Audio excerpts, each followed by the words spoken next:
কাদের মোল্লার ব্যাপারটা, কাদের মোল্লা সে যেটা বলছে, সে 1972 থেকে 74 যখন আপনাদের যৌবন, সেই সময় সে শহীদুল্লাহ হলের ছাত্র, আবাসিক ছাত্র।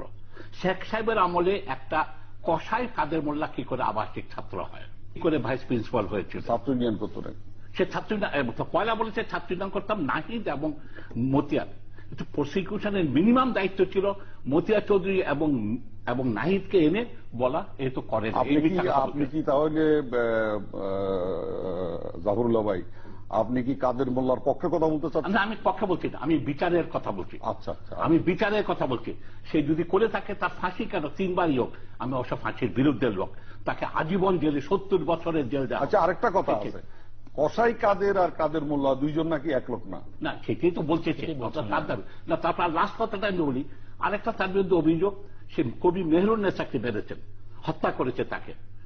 কাজী রোজি, আমরা সবাই জানি কাজী রোজি বই লিখেছেন তার উপরে, বইয়ের মধ্যে কোথাও কাদের মোল্লার নাম নাই। জিজ্ঞাসা করেছিল আসামি পক্ষের উকিল, তার নামটা বাইর করে দেন আমাকে, চুপ করে আছে। চুপ করে থাকেন, একটা বলেন কিছু, সে কি মারছে না মারবে, ও তো আপনি নাম দেন, আমি ভয় পাইছি। ভয় পাইবেন কি করে, ও তো 2010 সাল থেকেই সে জেলে আছে, আপনি বই লিখেছেন 2011 সনে, আপনার ভয়ের কি কারণ? এই ব্যাপারে কি আমাদের ওই গাছতলা নির্মূল কমিটির যে সভাপতি শাহরিয়ার কবির,